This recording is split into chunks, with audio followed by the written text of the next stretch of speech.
I'm sharing some tips I knew before buying a house in South Africa. The first thing is always make sure that the neighborhood that you're buying in is the neighborhood that you want to live in. You got to spy on this neighborhood. Go there at night, go there during the day, go there during weekends, go there during load shedding. Check the Facebook groups about the community, check the crime stats, because you're going to be living in this neighborhood. So that's number one.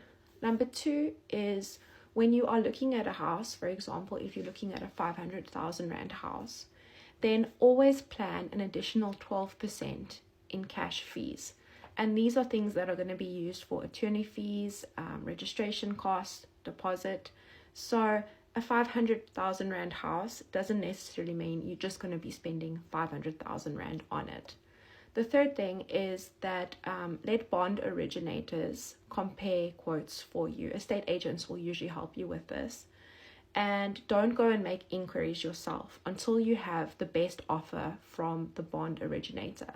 Once you have the best offer from the bond originator, if the bank that is offering you the loan is not the same as your bank, go to your bank and tell them about this, and they will most likely offer you a better rate, and this will save you tens and thousands of rands over the years.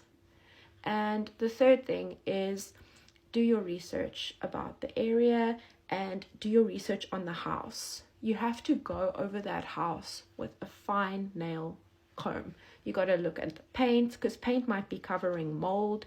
You got to inspect the taps, turn all the taps on and off, because this is something that you are going to be paying off for a really long time, and it's an investment.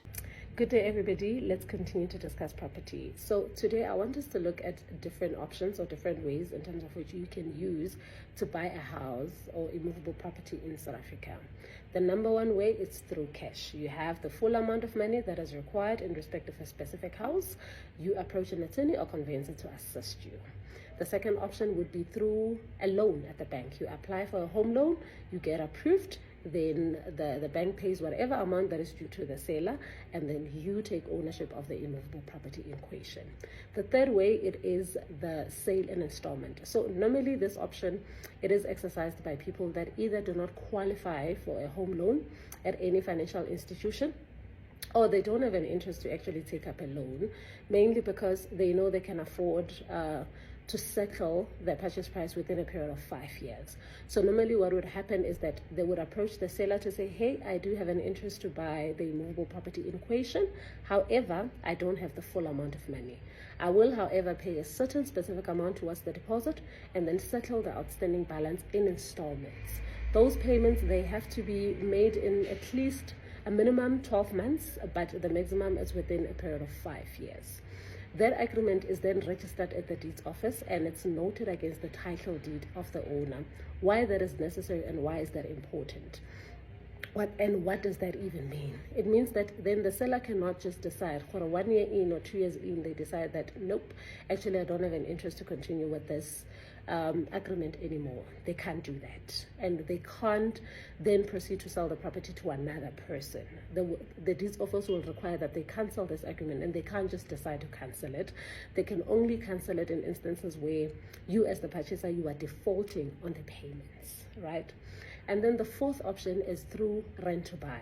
So normally people confuse the rent to buy together with the sale and installment. They are similar but not the same. So with the rent to buy, what normally happens is that you will have a lease agreement as a tenant with the landlord to say, I'm renting out this specific immovable property and I will make a monthly installment of this amount of money. However, towards the end of this lease, you will then have a right to be first offered this property for sale.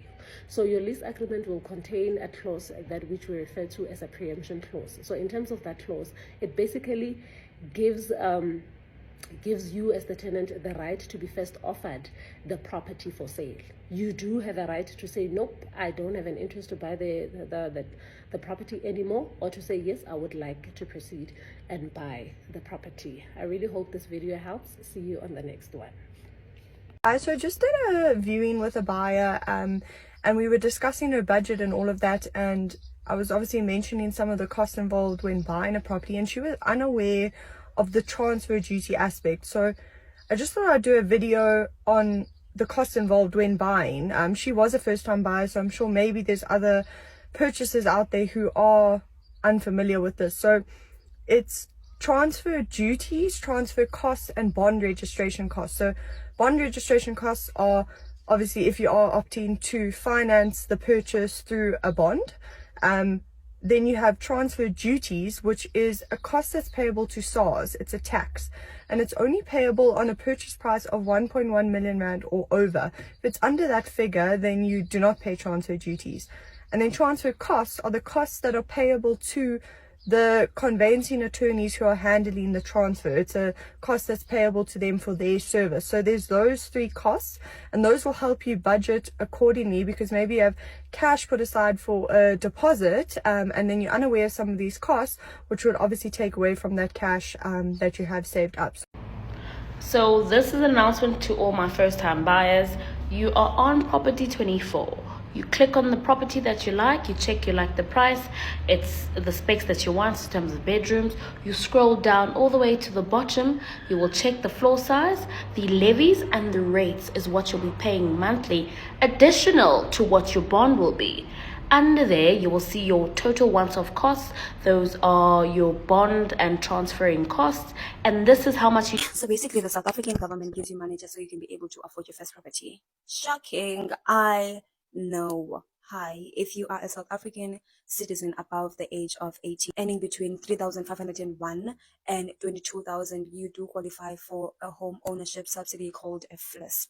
However, you must be a first-time buyer under no title deed whatsoever. I'm sure by now you're wondering, how much is the subsidy? This subsidy is mainly dependent on how much you are earning. So the lower you earn, the more you can get, ranging from 30,000 to 130,000. So here's how you are going to do it. You have to first apply for a home loan and get approved by the home loan, and only then can you apply for a FLISP.